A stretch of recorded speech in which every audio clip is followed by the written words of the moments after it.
How's it going, y'all? Scott here. I hope you're doing well today. In this video, we're going to talk about documentary filmmaking audio capture with the Canon C70. I'm going to go through the gear I like to use, as well as the settings on the camera that help me get the best quality audio possible. Now, you'll notice today I'm in my kitchen. The audio in here is maybe not superb. We've got a little bit of outdoor noise coming in periodically, but this is often the circumstances you're dealing with in documentary filmmaking. You're not able to control that environment in the same way that you would in a studio. So you need to really rely on your gear and make sure you've got your camera settings dialed in so that you can get the best quality audio possible.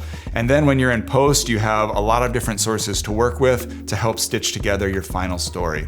Now, with documentary filmmaking, there are a lot of different situations you might find yourself in, but generally you're going to have a main character that is going to be the focus of your project. And I like to make sure I'm getting as much good audio from this person as possible throughout the story. And then I also am looking to capture ambient sounds of what's happening around that person, or scenes where that person maybe isn't present, but I'm still wanting to capture that audio of that experience that I can lay into the final film. And so that's what this rig is designed for. It allows me to quickly and seamlessly switch between those different audio sources in the edit, and I just have a lot to work with. Now, the Canon C70 is really great because it offers 4 channels of audio that you can record into, and there's different ways you can choose to set these up depending on your needs. So we'll get a little bit into those details in the settings at the end of this video, but first I want to dive into the specifics of this rig and why I've set it up the way that I have. Now, the first thing is what I'm using to capture my ambient sound, and that's the Deity S-Mic 2S. Quite a name, a little bit tricky to remember, but this is the short version of their shotgun mic. And I like this a lot because it is so compact. It's easy to fit on the camera, not have it extend beyond the front into the area that my lens might see. And I'm also able to put the camera up against my body still, and I don't have anything bumping into the microphone or anything like that. I've got it hooked up with the Cable Techniques right angle XLR to mini XLR cable. Again, really slim and streamlined, allows me to tuck that camera against my body. So after the shotgun microphone, I'm looking at lav microphones for capturing my main talent speaking. It's really nice to be able to have that audio source on your talent at all times. Sometimes they might be looking away from camera, or they might be a little distance from the camera, but you're still gonna be able to capture really good audio if you're using a wireless lav. I'm primarily relying on the Sennheiser G4 system. We've got the receiver here and then the transmitter here that goes on your talent. Great because it has changeable AA batteries. You're not relying on charging an internal battery. You can just swap the batteries out. And honestly, these things will run for the good portion of a day if you're using good, freshly charged AA's. If I'm looking to actually record 2 separate lav sources, I'll end up switching over to the Hollyland Lark 150 system. And I've done a video on this in the past on my channel if you wanna see a bit more detail about this. But the basic idea is you have a single receiver, and then you have these 2 small transmitters, and you can plug a lavalier mic into these, put them on 2 different talent, and then you're able to record both channels of audio into that 3.5mm plug. One will be on the right channel, that'll be one person, the other person will be on the left channel, and then when you're in post, you're able to pull those apart and have each speaking separately from one another. The downside of this is I find the range is a little bit more limiting than the Sennheiser if you're going to be further from the talent. And then you also can only charge them inside this case. It kind of limits what you're able to do because you may be in the middle of a day and you've got to find a time to take these off your talent and put them into this box to charge for an hour or whatever it takes for them to charge. But really great if you need to mic 2 separate people and you want to be able to just capture organic conversations happening without having to get the shotgun microphone right up in the people's face to make sure you're getting good audio from them. Now, an important part when you're shooting a documentary piece is making sure that audio that you're getting is actually good. It's really easy to get comfortable with the shotgun microphone and just be like, yeah, I got my audio, levels are good, which is fairly reliable in most situations. But when you're working with lavs, I find it's really important to make sure you're monitoring that audio source. You never know if where where you've hid in the lav, or even if it's on the outside of a jacket, if it's kind of shifted and maybe it's rubbing and all of your audio is gonna have this clothing rustle in it, and you won't even know that that's happening if you're not monitoring audio. And so I put a small little leash on my headphone jack, and then I'm able to easily pop in a set of earbuds or over-the-ear headphones depending on the situation. My personal preference is to use earbuds. I find that they're easy to carry in my bag, they're super small, you can just tuck them away, but they're also a little bit less intrusive. You know, you're already bringing this rig out with people that maybe aren't used to being on camera, and having these big over-the-ear headphones, I feel like it just makes me stick out like a sore thumb, basically. So I'm able to tuck the earbuds in, almost nobody sees them, and they still give me a good enough sounding audio to check what's going on. Now, everything on this rig is mounted to the Nitzy cage, and I've connected both the Sennheiser system as well as if I put the Hollyland system on to this little small rig cold shoe clamp.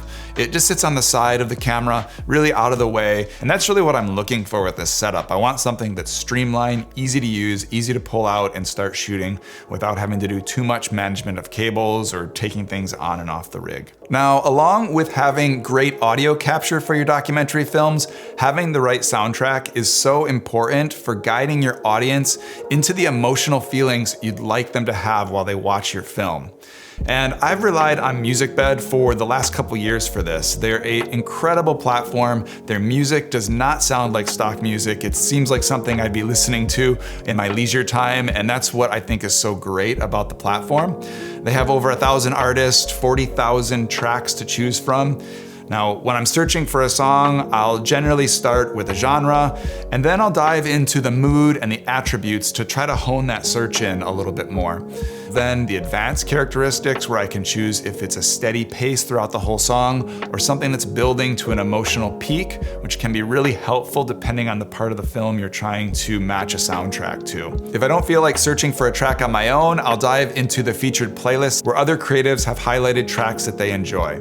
If you want to see some of my favorite tracks on the platform, there's a link down in the description below to my personal playlist. All in all, MusicBed has really elevated my films. You can start exploring their library today with a free account, and then if you decide to sign up for an annual subscription, you can get 1 month for free using my coupon code ScottBell23 at checkout. Thank you again, MusicBed, for sponsoring this video.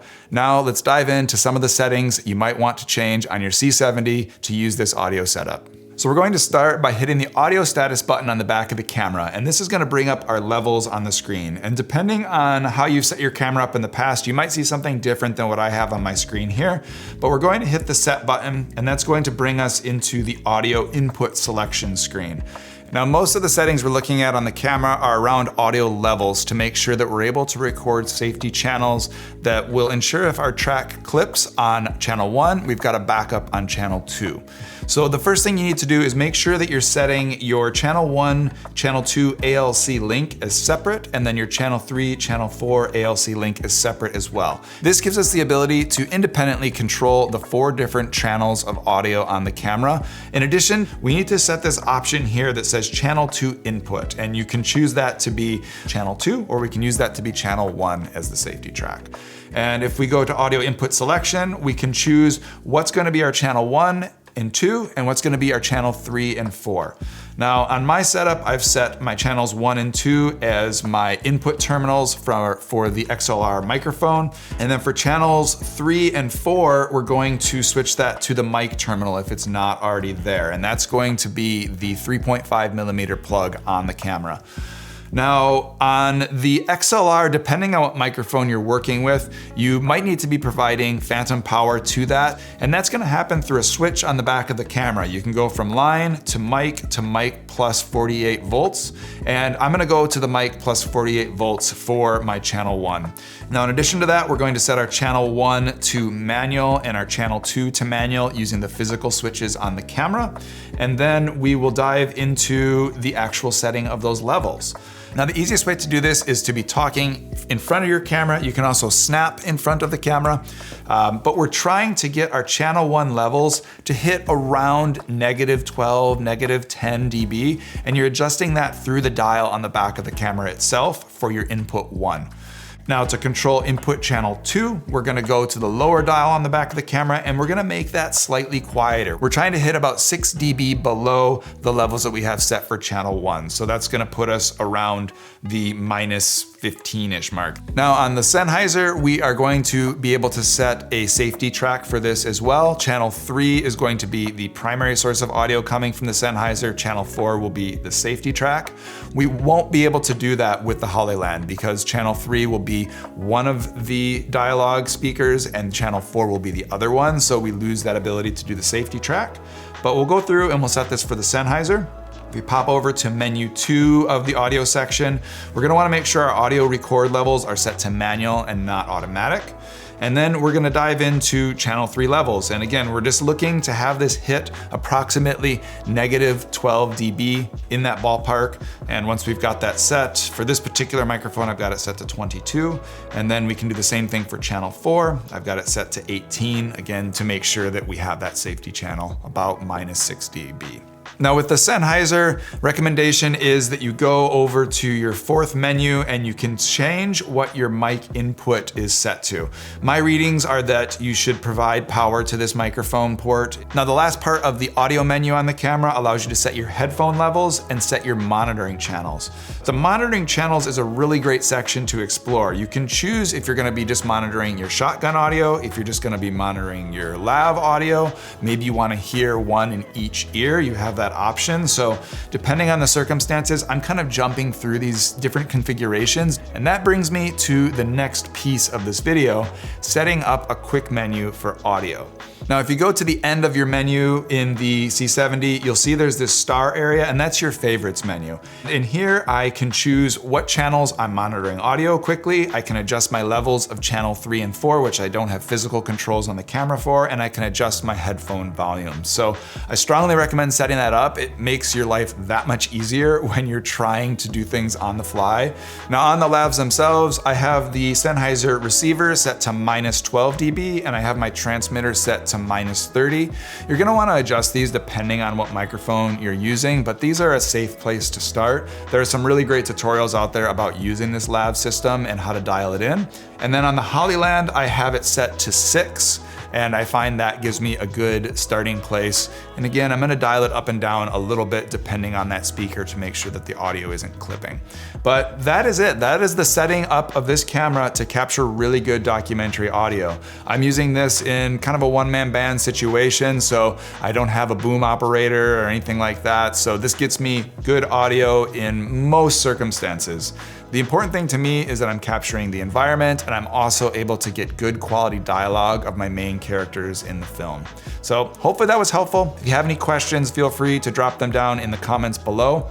And a little plug, if you are interested, I have started a Discord server to talk about mountain bike filmmaking and outdoor adventure documentary filmmaking.